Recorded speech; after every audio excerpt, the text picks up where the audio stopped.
Welcome to People's Republic with Brian Griffith. We bring you news and analysis from the front lines of the global struggle for social and economic justice. I'm your host, Brian Griffith, and here's what's going down this week in your backyard and across the world. This week, we are continuing to feature presentations from the Southwest Socialism Conference, put on by the Party for Socialism and Liberation in early August 2018. First up, we have Gloria La Riva speaking on the recent political developments across Latin America. You can find more information on the PSL at pslweb.org.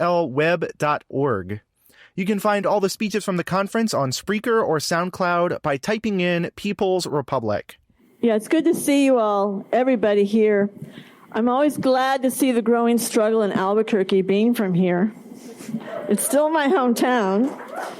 But I think the speeches this morning showed how much the party is needed in New Mexico, that this is why the military-industrial complex, why the Pentagon decided in the 1940s to build the bomb and to build its nuclear weapons industry in the state, which it considered to be so disenfranchised and too poor to really wage a struggle. In fact, I remember on the 50th anniversary of the bombing of Nagasaki and Hiroshima, we went to Los Alamos to commemorate it, and we met workers who had been hired at the time as maintenance people in the Manhattan Project, and they were chosen for being illiterate so that they wouldn't know what was going on.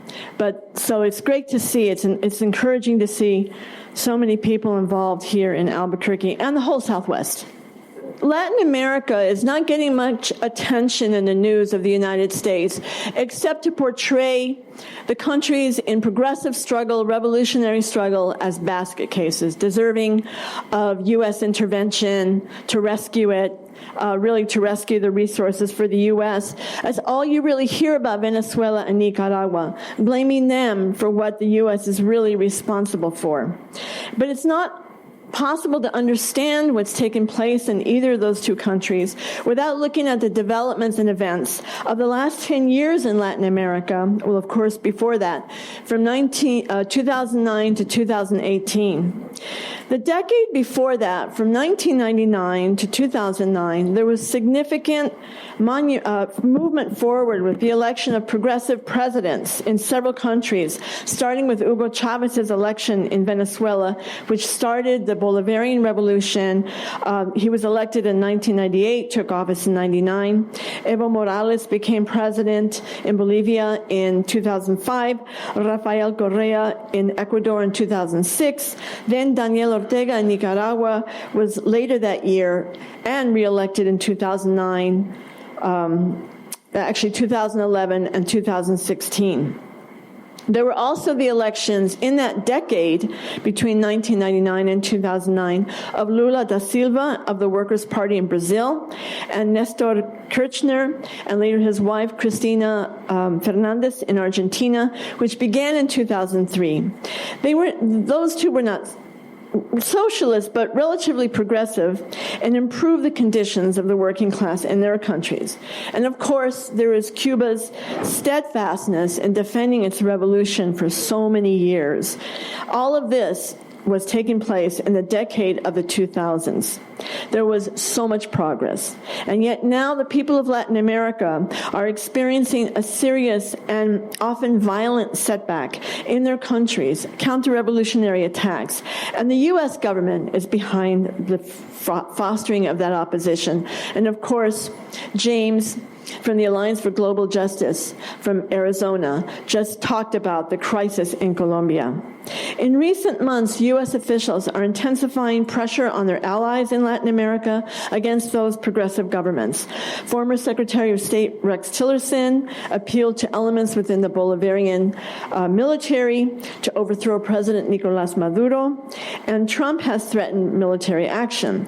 Mike Pence's visit to Ecuador in late June was followed immediately by the new right-wing Ecuadorian President Lenín Moreno's announcement that whistleblower Julian Assange would likely not be given refuge in the Ecuadorian embassy in London. In the last 10 years, as I said, the government has intensified its efforts, covert and overt, to recover its place of geopolitical and economic domination in Latin America and the Caribbean. U.S. funds are being poured into destabilization campaigns of subversion to reverse the revolutionary turn in the continent. And it's having a serious effect. But despite the most blatant racist and imperialist actions of Trump, this new offensive of the United States against Latin America did not start with his administration. The latest offensive started, in fact, with President Barack Obama soon after he took office in 2009. After all, one of the first actions of his government was to support, if not engineer, the Honduran coup against the president, Mel Zelaya.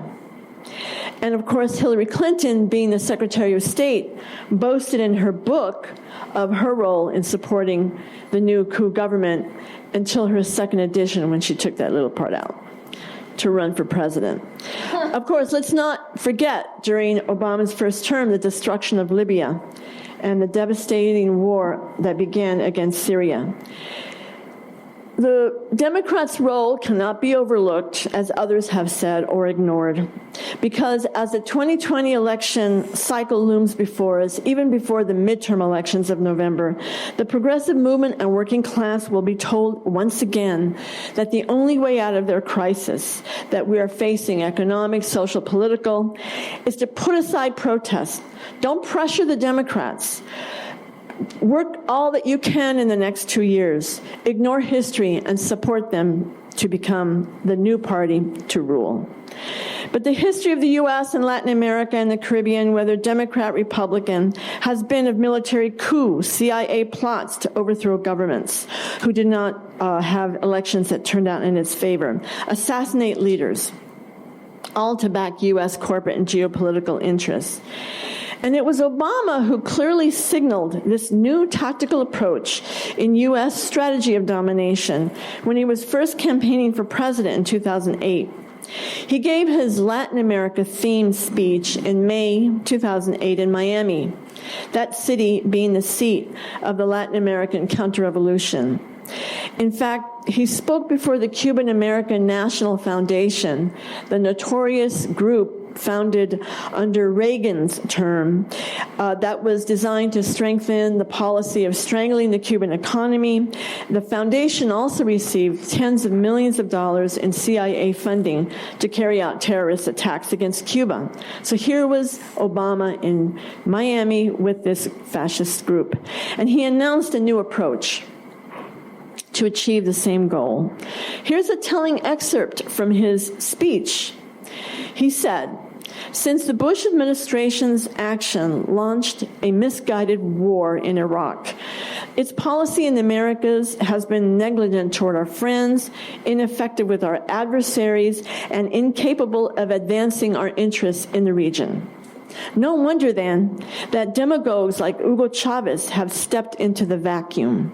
His predictable yet perilous mix of anti-American rhetoric, authoritarian government, and checkbook diplomacy offers the same false promise as the tried and failed ideologies of the present." He means socialism. He goes on, "But the United States is so alienated from the rest of the Americas that this stale vision has gone unchallenged and has even made inroads from Bolivia to Nicaragua. And Chavez and his allies are not the only ones filling the vacuum. While the United States fails to address this changing reality in the Americas, others from Europe and Asia, notably China, have stepped up their own engagement. Iran has drawn closer to Venezuela, and just the other day, Tehran and Caracas launched a joint bank with their windfall oil profits." That's the Monroe Doctrine talking. So when Obama mentioned Hugo Chavez's checkbook diplomacy, he was condemning the idea that a country like Venezuela could control its own resources for the benefit of its people and other peoples and countries, and thus keep it out of the hands of Exxon and other oil giants. Let's not forget that hundreds of millions of gallons for several years were donated by Venezuela to poor communities in New York City, in Boston, and in native reservations during the winters. Why was Obama so bothered by Nicaragua and Bolivia and Venezuela, to mention them? It's because the decade of the 2000s was the unprecedented uniting of governments and countries that were breaking away from the very domination of U.S. imperialism. It hadn't happened before on this scale. By 2004, Venezuela and Cuba had founded the ALBA Alliance, which stands for Bolivarian Alliance for the Americas. It meant the member nations of this organization who joined would share resources and human solidarity on an equitable basis. It was Cuban doctors and teachers being sent by the tens of thousands to these countries. In turn, Venezuela provided oil and other countries provided food. Each year, more countries were inspired to join.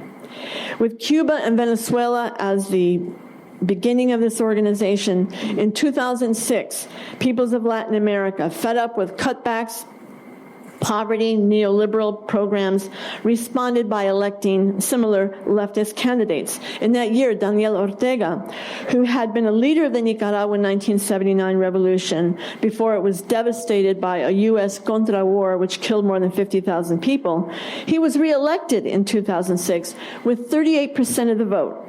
In his first term, economic reforms to benefit the population began to turn the economy around, also with the help of ALBA resources. A literacy campaign led by Cuban teachers made Nicaragua the third country in Latin America to be free of illiteracy. The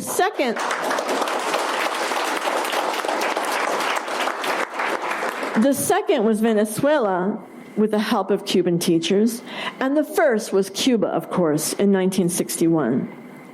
Ortega's vote, his election, the second time around, grew from 38% to 62% in 2011, and 2 years ago, he won a third time with 72% of the vote, and 5 parties running against him.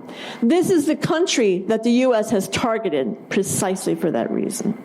And Ecuador, well, Rafael Correa was elected in 2006 on a platform of challenging the banks, which had enormously increased the country's debts. He was elected the same year as Ortega. His government, called the Citizen Revolution, declared a drastic reduction in what the government would pay to the IMF and World Bank. That's taken on the U.S. Much of the country's income was used instead for social programs, healthcare, education, and poverty was reduced from 36.7% to 22.5% in 10 years. New constitution. But probably what angered the U.S. most about Correa was that the only U.S. military base in Latin America at the time when he was in Ecuador, Manta Air Base, and he refused to renew the lease. It was shut down 3 years into his presidency. And of course, Colombia took up the slack with several military bases being built now. Evo Morales was elected in 2004 and has been reelected since then. What was his crime in the eyes of U.S. imperialism? Well, Bolivia has one of the largest reserves of natural gas in the world, just almost limitless, and oil as well.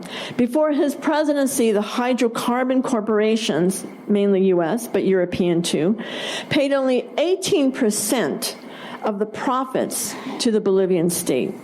A new law changed that and flipped the percentage to the corporations having to pay 82% of their profits to the state. This enabled an increase in pensions, wages, reduction in poverty, schools, and other development. As you may know, Nicaragua's revolution of 1979 was devastated by 11 years of U.S. direct financing of the Contra-War, which killed, as I said, 50,000 people. The aim was to destroy the revolution. More than $1 billion was poured by the U.S. to fund the Contra-terrorists. And finally, after 11 years and the exhaustion of the population, the FSLN, the Liberation Force, agreed to elections, which they lost. And so the right wing had their way for 16 years. Poverty grew. Neoliberalism grew.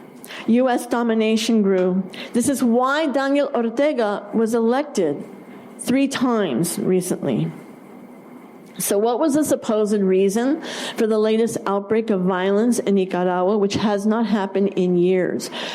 I have met right-wing Nicaraguans who live in the U.S., in San Francisco, who have been to Nicaragua lately, who even remark positively how much peace there has been in the country and how much development there has been that they have seen. Well, the excuse for the violence was that the government was proposing changes to the pension system in April. For example, lowering future payments, increasing by a small percentage the part that the workers would have to pay into the pension plan, and the corporations had to pay a much higher percentage. The aging of the populations in many countries has put into risk a lot of pension plans. Well, that was the pretext, and suddenly young masked gangs of youth were engaging in violent attacks, burning down buildings, now killing more than 260 people. I know from my own workplace experience with our pension and all the years I worked, that young people do not protest the issue of pensions. That's not the first thing on their minds. When I was working, if you were under 40, you were fighting for a bigger wage. When you're over 40, you were fighting for that money to go into your pension. Why were there no older people protesting? Because it was an attempt at a putsch in Nicaragua that comes from the playbook of the CIA, much like the scene of Venezuela a few years ago. Unfortunately, some of the left in the U.S. is buying into the U.S. position, hook, line, and sinker. And this completely mistaken position in seeing people in the street protesting and thinking, well, I identify with that. Well, how can you identify with people who burn buildings and kill? Schools, government buildings. It's a completely engineered plot. In fact, between 2014 and 2017, the CIA front, known as the National Endowment for Democracy, or NED, spent $4.2 million that we know of to create the opposition that would overthrow Ortega. But the other day, and you can see in Liberation News on the website that was just posted, an article that shows that hundreds of thousands of people out of a population that's only a few million are in the streets defending the government and their country. What's the unfolding situation as we speak? Luis da Silva, the most popular person, political person in Brazil who would definitely win an election if he were allowed to run, is now in prison, sentenced to 12 years, thanks to an engineered coup against President Dilma Rousseff, who was also expelled, and then the false persecution of Lula. However, in these days, there's a massive mobilization on different fronts of people in Brazil who are running him for president again, even though he's not allowed, who are engaging in all kinds of mobilization for his right to be free.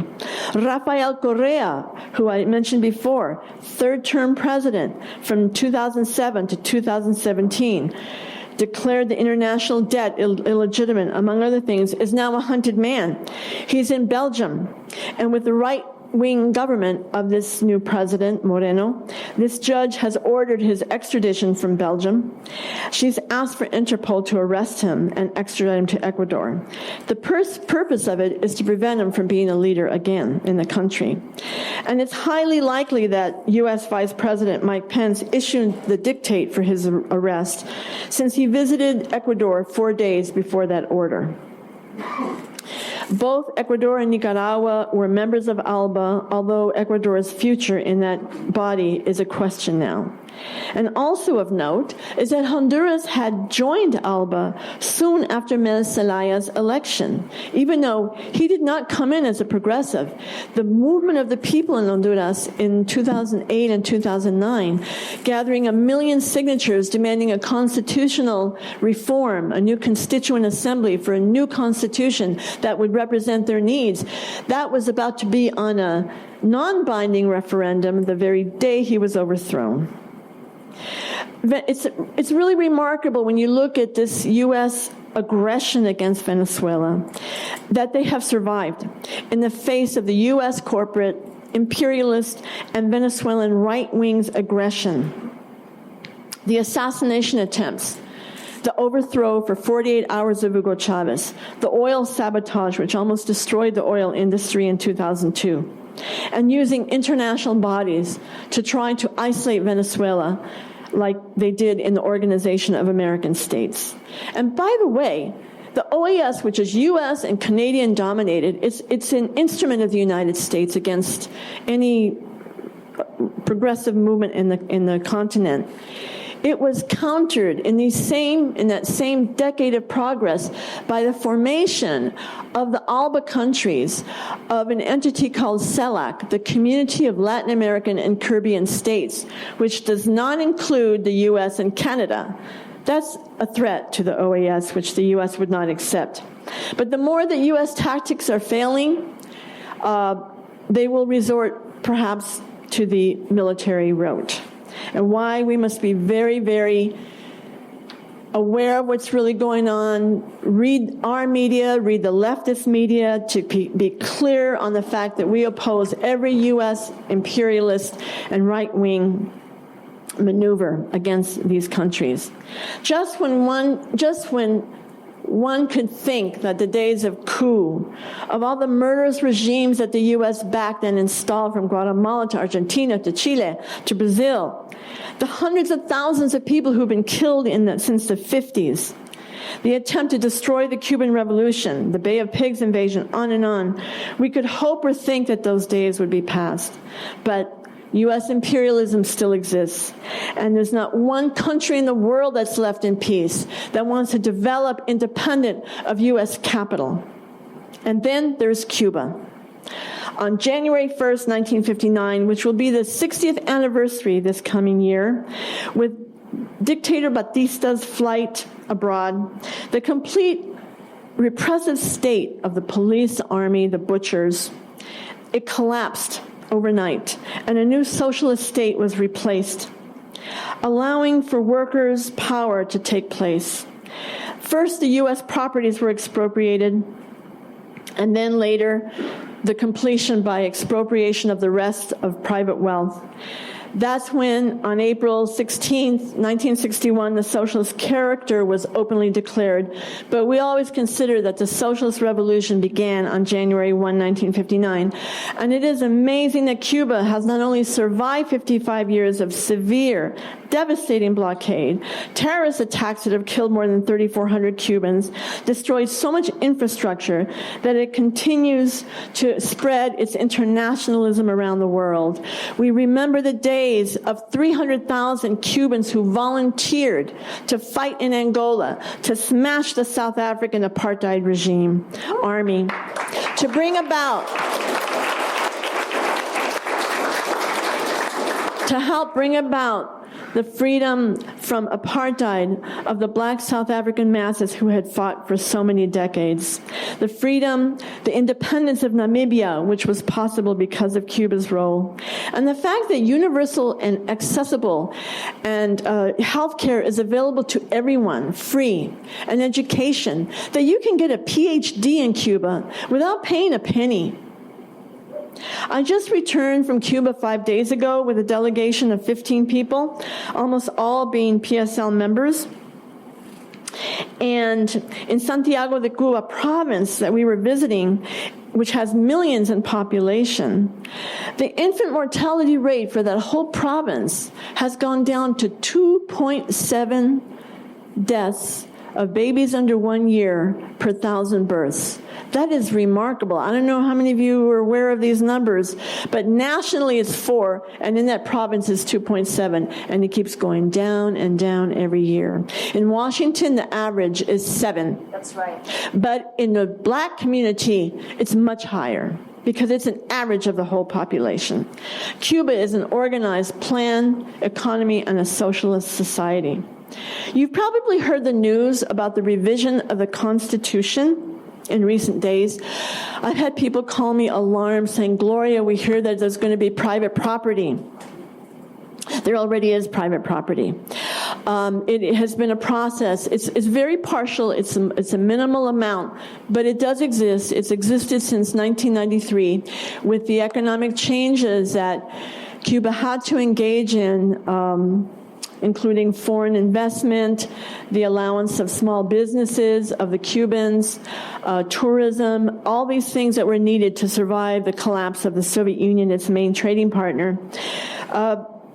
And so the Constitution is being redrafted in order to reflect the economic and political changes in these last 40 years. The current Constitution was made, the first one after the Revolution was adopted in 1976 by referendum. And the project of this new one began 5 years ago, and the newly instated National Assembly voted to approve the draft on January 21 while we were there. It's now being distributed throughout the country to all the Cubans for study. And they will all be debating in the workplace, in the mass organizations, in the universities, in the schools, everywhere, from August 13 to November 15. Then there will be a referendum. And for the first time in a national consultation of the country, those Cubans who live abroad, some 1.4 million in 122 countries, will be able to be part of the debate. Some of the key changes are political reorganization on the national, provincial, and municipal level, including creating governorships in the provinces instead of presidents of provincial assemblies. These are all technical issues in the country, political technical. The new constitution maintains the social, economic, and political socialist character of the revolution, of the obligation of all Cubans to defend the revolution. The economic system maintains socialist property of all the people over the fundamental means of production, as well as recognizing the role of the market and new forms of non-state property. Most Cubans own their home, for example, and many have, I don't say majority, but a good number, have been allowed to apply for licenses to have restaurants in their home. And that's part of this private property that's being spoken of. One of the new articles provides not only for the long-standing ban on racist and sexist discrimination, but also adds no discrimination on gender identity, sexual orientation, and disability. It also changes the language of marriage being that between a woman and a man to being between two persons. That opens the door to gay marriage. So in Cuba, when they move forward on social issues, they don't go backwards as we do in the United States. You see what's happening to women's rights. They're being decimated, and soon to be more decimated by the Supreme Court. The lesbian, gay, LGBTQ rights were won in many ways because of the struggle, but they're being also driven back because any reform can be destroyed under capitalism. I just want to end, because I'm way past my time, that our conference message is that only the independent, militant movement of workers and oppressed in this country and abroad will affect real change. And socialist revolution is needed to guarantee those changes. We know, there's a long theme here about the progressive governments in Latin America that have not achieved the overthrow of the capitalist system in their countries. That hasn't happened in Venezuela either, for example, and that requires another theme. In many ways, we have to look at the new world situation with the disappearance of the Soviet Union and the ongoing, continuing, and growing aggression of the U.S. against any independent country. It didn't take a revolution in Libya to be destroyed. It didn't take a revolution in Syria to suffer so much destruction. And it hasn't, I think, been possible for many of these countries to achieve what would hopefully be an ultimate goal. But I think our main obligation to the world is fighting for our revolution here. And we can take the lessons of what's taken place in Latin America, solidarize with the movements there, with the driving movement of people who still want the kind of life and dignity that every human being seeks. Long live the Cuban Revolution, and long live the struggle of the peoples in Latin America.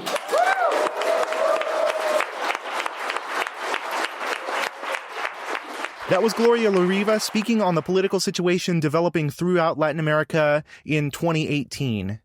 Now we have two more speakers from the Southwest Socialism Conference, which took place in August 2018 in Albuquerque, New Mexico.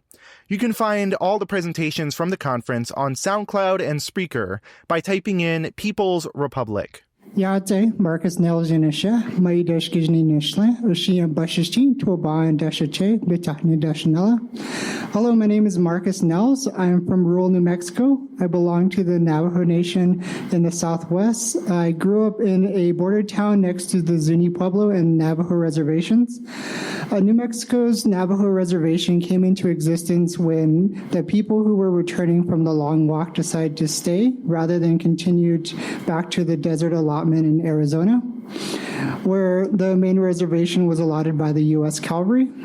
The Long Walk was one of many military roundups of indigenous people to clear the land for settler colonialization in the region. From northern Arizona to southern New Mexico, the Navajo people walked about 300 miles with no aid from their captors. Many indigenous tribes in the Southwest face similar consequences after intense resistance and revolts. At the founding of the U.S. Empire, the indigenous population paid with its blood, and the imperialist empire we know today is built on the continued suffering of my people on this land. From the colonization by Spain in 1492 to the counter-revolution of 1776, otherwise known as the American Revolution, Native Americans were the target of genocide.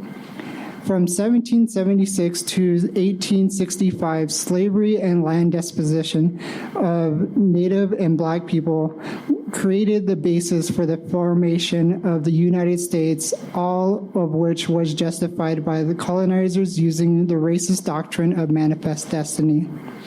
From the building of the Transcontinental Railroad to the Western expansion, colonizers slaughtered the indigenous people of America for resource extraction and to wipe out all trace of their existence. From cultural and traditional life of many indigenous people was forcefully erased.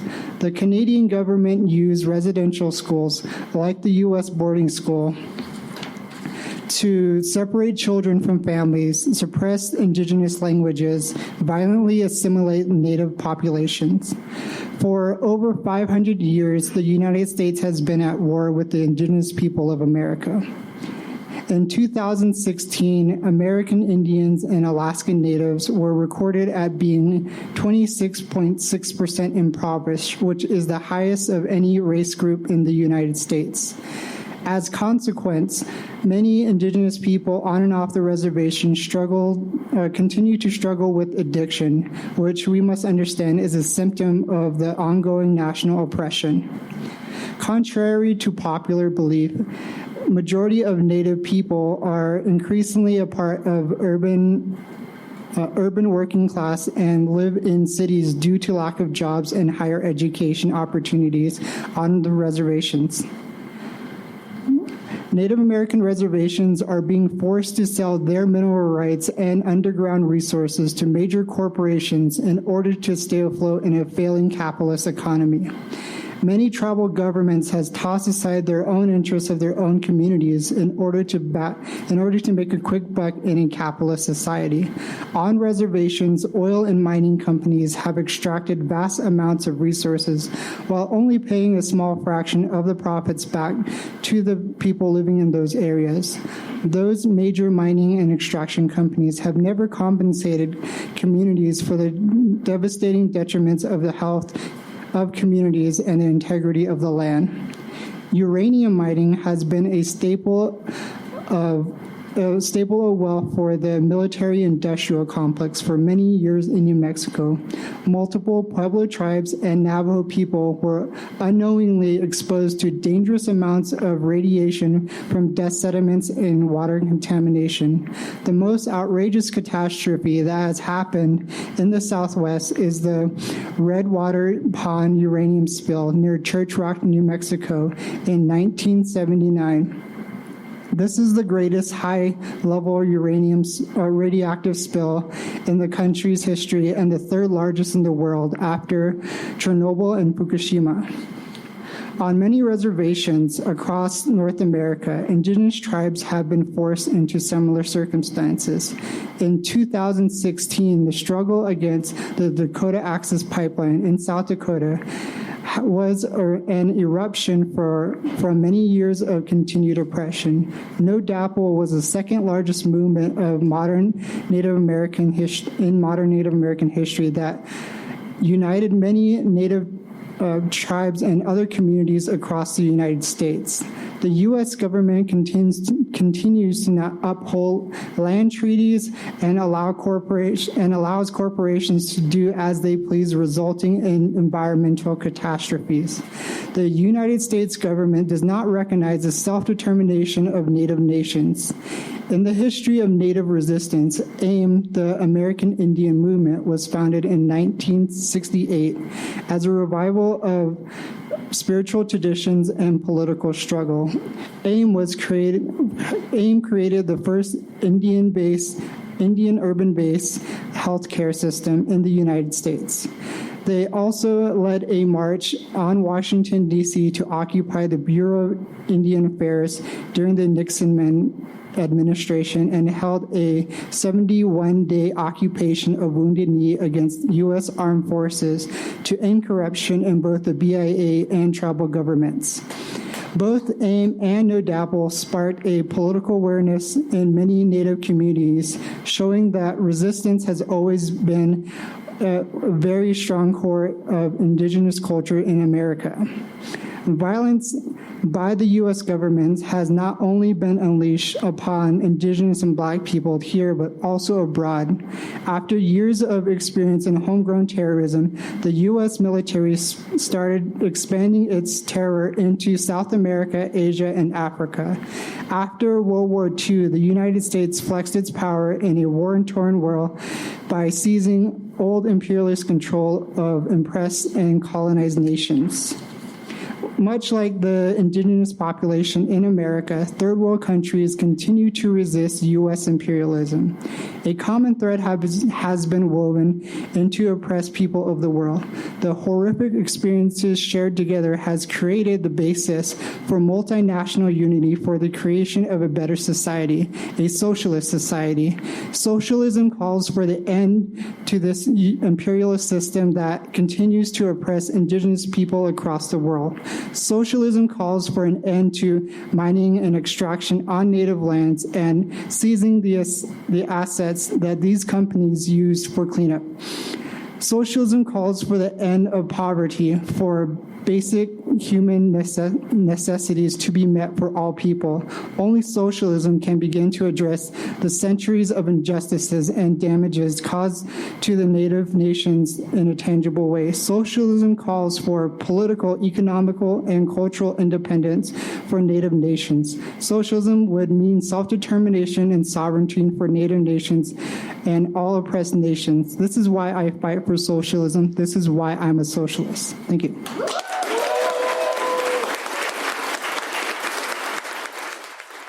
Over the last few years, the social and political landscapes in the United States have shifted significantly.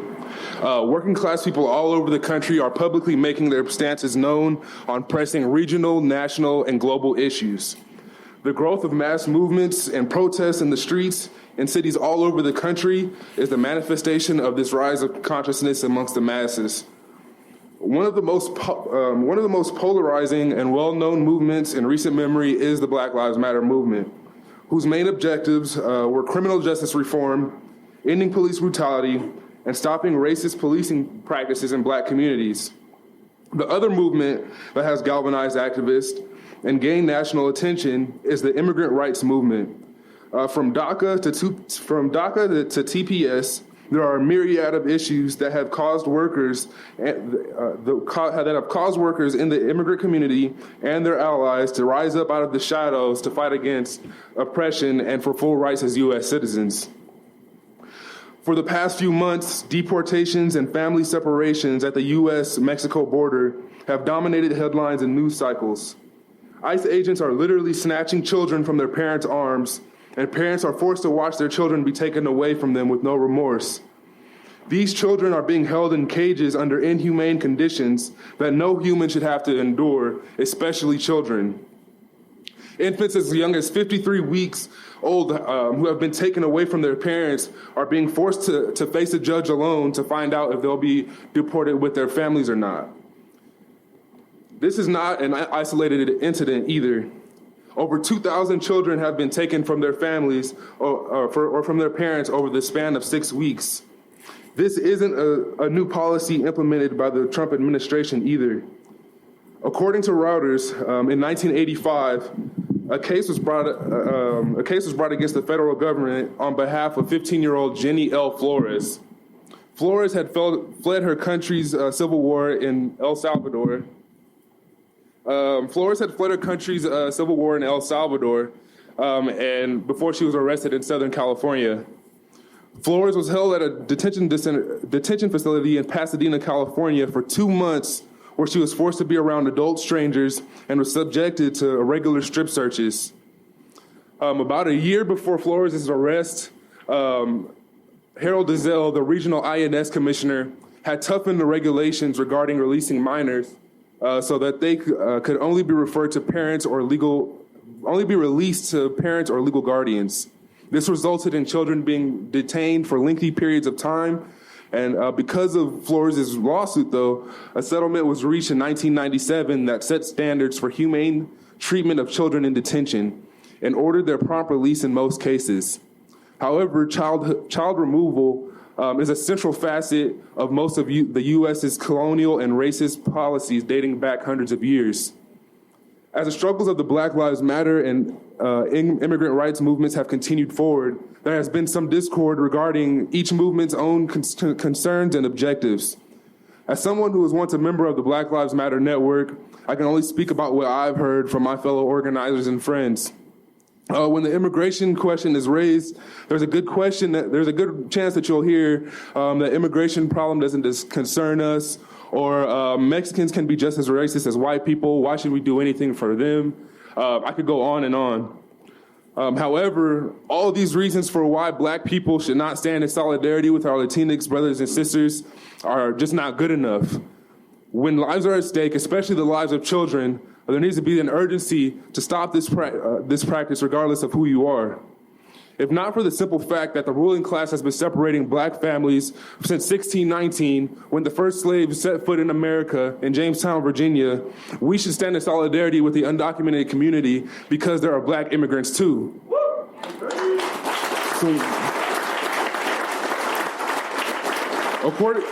According to the Pew Research Center, there are 4.2 million Black immigrants living in the United States. The majority of them came from Jamaica, Haiti, and Nigeria. And of those 4.2 million Black immigrants, an estimated 619,000 are undocumented as of 2015. With the Trump administration's intensified attacks against the immigrant community, undocumented people are living in fear like never before. ICE raids are taking place around the clock all over the country, uprooting families and throwing them in prisons where they are subjected to demeaning treatment by ICE agents and placed in wretched conditions. ICE raids aren't the only tactic being used by the Trump administration either. Back in January, Donald Trump ended TPS for 4 countries: El Salvador, Haiti, Nicaragua, and Sudan. These were the same countries that Donald Trump called shithole countries. Temporary protected status, or TPS, is granted by the Secretary of the U.S. Department of Homeland Security to eligible foreign-born individuals who are unable to return home safely, whether through natural disaster or other reasons. Now, when Trump ended TPS, it affected more than 250,000 people from 2 countries alone. In 2010, Haiti was devastated by an earthquake that the country has still not fully recovered from 8 years later. El Salvador endured years of civil war and a devastating earthquake of their own in 2001. Over 260,000 people from those two countries are being forced to leave their lives that they've built in the U.S. or face deportation within the next year. Most, if not all of these people lost everything that they had and had to rebuild their lives from scratch in the U.S. They have nothing to return to in their home countries. Only a few short months before the Trump administration brought an end to TPS, it also brought an end to DACA. Deferred Action for Childhood Arrivals protects undocumented people who came to the U.S. with their parents when they were children. But in order to be eligible for DACA, you must either be a college student or fully employed. While this offers a measure of protection and stability for its recipients, it still denies the rights and privileges of full citizenship. For example, college students who are protected under DACA are not eligible for federal financial aid to cover their tuition costs. Furthermore, changes in their education status or employment may render them deportable. The end of DACA signals the end of protection for approximately 800,000 people, of whom 11,000 are Black. The recent attacks against our undocumented brothers and sisters affect the Black community greatly, and there needs to be a heightened sense of urgency when it comes to the defense of these communities. Immigration is a Black issue. Over the last few decades, being undocumented has become increasingly criminalized. Although it may seem like the surge in the number of ICE raids and other events are sudden, the fact is that this is only the most recent part of a long history of racist immigration laws that date back as far as the 19th century with the Chinese Exclusion Act back in 1882. With the fear-mongering tactics of the current administration being spread with the help of mainstream media, undocumented people are perceived as terrifying criminals or for all the country's problems. Undocumented people are now the targets of the same tired stereotypes that have been deployed against every minority in the history of this country. They are stealing our jobs, or most infamously told by our president, they are in many cases criminals, drug dealers, rapists, etc. This rhetoric should alarm the Black community because the same lies were said about us by the Nixon, Reagan, and Clinton administrations, which led to mass incarceration that has devastated Black families to this day. From the end of the civil rights movement to the mid-90s, presidential candidates called themselves tough on crime. And during the last presidential campaign, Donald Trump even called himself the law and order candidate. This is dog whistle language in order to secure the votes of racists in the South who are concerned with the so-called Negro problem. And these dog whistle politics have had nothing but negative effects on the Black community. Being tough on crime has always been a useful platform for politicians. However, when these administrations pass laws that on the surface seem colorblind, in reality, they're targeted at black neighborhoods, since crime and criminal have been racially coded as Black. Because of that, 1 in 3 Black men can expect to see the inside of a jail cell at some point in their lifetime. This same dog whistle language is being used against the Latino community and undocumented community. ICE raids are being held in Latinx communities all over the country in hopes of finding and deporting people without papers. The ruling class used the same tactic of over-policing Black neighborhoods, looking for and expecting to find people who may be breaking the law. It was this dog whistle language coupled with an abuse of power that led to the Black Lives Matter movement. A nation is defined as a large group of people united by a common descent, history, culture, or language inhabiting a particular country or territory. By this definition, Black people in the United States are a nation within a nation. We share the same history, country, language, and culture. However, because of the transatlantic slave trade and the long history of unabashed violence, institutional racism, and discrimination, we are a landless nation. However, all nations have the right to self-determination, and Black people have exercised this right every single day we have been on American soil.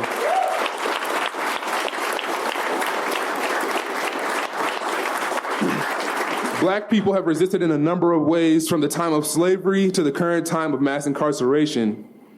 On October 27, 1841, a ship called the Creole set sail with 135 slaves headed to New Orleans.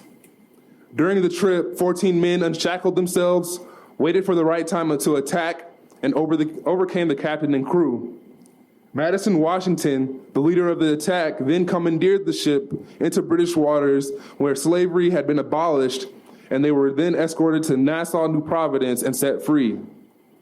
This is just one example of many of Black people rising up and taking our freedom from our oppressors. And since the attacks against us have been continuous, so has our struggle. As a society, we tend to blame individuals rather than the system. When someone is deported, the first thing someone says is, why didn't they come here legally? Or we have laws for a reason. But those are the wrong questions that should be asked. The real question is, why would someone decide to uproot their life and start over in a country where they don't speak the language and where they know where they're not wanted? The real answer for that is U.S. imperialism. The scientific socialist definition of imperialism is defined as the highest stage of capitalism. It's when the concentration of production and capital has developed at such a high stage that it has created monopolies which play a decisive role in economic life. This leads to the territorial division of the world amongst the world's most world's most strongest capitalists. Every country that I've mentioned so far has been affected by U.S. imperialism, militarily or economically, which has forced large numbers of people to come here, whether legally or otherwise. In 1994, the Clinton administration proposed the North American Free Trade Agreement, or NAFTA, to Mexico. NAFTA was presented to Mexico as a beneficial deal for their economy. It was meant to increase the development of the country, provide more middle-class jobs, and lift people out of poverty. However, this did not happen. The sentiment held by working-class Mexicans today is that NAFTA was a failure for the most part. The agreement has driven down the value of the peso, and wages and job opportunities have remained stagnant. As a result of this, many people are forced to leave their homes and come here in hopes for better opportunities and standard of living. In addition to the stagnant economy and lack of opportunity for upward mobility, working class Mexicans are faced with violence that we simply do not have to deal with here in the United States. Drug cartels regularly target union leaders and political candidates simply for speaking out. In reality, the people who come here don't have much of a choice except to come here by any means necessary because their lives literally depend on it. In 2010, Haiti was ravaged by an earthquake that devastated the country and forced 60,000 people to come to the U.S. as refugees. Since then, Haiti has been wronged and stolen from repeatedly by the U.S. For example, the Red Cross collected over $500 million in donations for the earthquake relief after the natural disaster and only built one home with all of that money. Haiti has dealt with sanctions from foreign countries since they gained independence under Toussaint Louverture. Most notably, though, or most recently, is back in 1991, the first Bush administration imposed an embargo against Haiti, barring most trade between the two countries. Like most sanctions and embargoes imposed by the U.S., the goal of this embargo was to push for regime change for humanitarian reasons. The U.S. systematically focuses on issues like this in other countries that likely possess some sort of valuable natural resource that the capitalist class wants, in order to justify economic sanctions and military actions against them. The ruling class uses the media to highlight these countries' problems in order to gain public support while simultaneously ignoring the problems right here at home. The police kill at least 1,000 people every single year. Working class people are going homeless every day. and 1/3 of all children in the most powerful country in the world are living in poverty and going to school hungry every morning. As I previously stated, immigration is very much a Black issue, and it is absolutely necessary for us to stand in solidarity with our undocumented sisters and brothers. Our struggles are not separate, but intersect on a number of levels. Not only are there Black immigrants, but as immigration status has produced another form of criminality, it has contributed to mass incarceration and the prison industrial complex. A lot of these detention centers for undocumented immigrants are private for-profit facilities run by corporations. These same corporations are responsible for the passing of laws that essentially make being Black in public probable cause for police harassment. As Trump continues to announce the new attacks against the undocumented community, the stock values of prison corporations like Core Civic, formerly known as Corrections Corporation of America, or CCA, have skyrocketed. This means that somewhere there is someone making a profit off of the suffering and over-policing of Black and brown communities, and lobbying for stricter laws to increase profit and consequently continue our suffering. They get to profit off of our suffering with no consequence and hide behind the letter of the law that they helped create. This is all because we live in a system that values profit over the well-being of human beings. People are only seen as valuable as how much they can produce. And a society that assesses its valuations on production is inhumane and must be completely reorganized. This system is unsustainable. We live in a world that has finite resources, and the ruling class will continue to strip the world of them as long as there is a profit to be had. This includes human lives. Our labor will continue to be exploited, and our existence will be criminalized even further as long as there is a profit from it. If we do not educate ourselves, organize, and fight, this will only just continue to get worse, and the future will become even more bleak for generations to come. This is a matter of life and death for all of us, and we need to fight for a new system now. As the struggle for Black liberation has continued forward, it has developed. From slave rebellions to building entire cities during Reconstruction, and to the civil rights movement that gave birth to revolutionary organizations like the Black Panther Party and the Black Liberation Army, the successes and impacts that those revolutionary organizations have had on organizers and society as a whole cannot be put into words. The revolutionaries before us realized how essential it was to educate, organize, and build power within the working class. With the current political climate, it is imperative that we realize that we must do the same within our own communities, as well as with people from other oppressed groups and nations, in order to build the power necessary to facilitate real change and create a system that works for everyone. Socialism is that system. Capitalism is the root cause for nearly all of our struggles. We create wealth that the world has never seen before. However, people are dying because they do not have money for medicine. Homelessness continues to rise, and people are being crippled with insurmountable debt that keeps them in a cycle of poverty that forces them to work until they die. The rich, who keep our politicians in their pocket, want us to keep believing the lie that our struggles are independent of each other. But as I've stated time and time again, our struggles intersect on a number of levels. You can't fight for the liberation of one group without fighting for another. Otherwise, what are we really fighting for?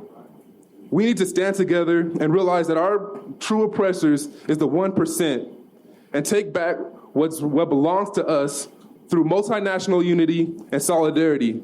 All power to the people. That's all we have for this week. You've been listening to People's Republic with Brian Griffith. You can find our show on SoundCloud, iTunes, and Stitcher by typing in People's Republic. Or you can follow us on Facebook and Twitter at People's Radio ATX for more news and analysis. Thank you for listening as we report on the global struggle for social and economic justice. We are out of here.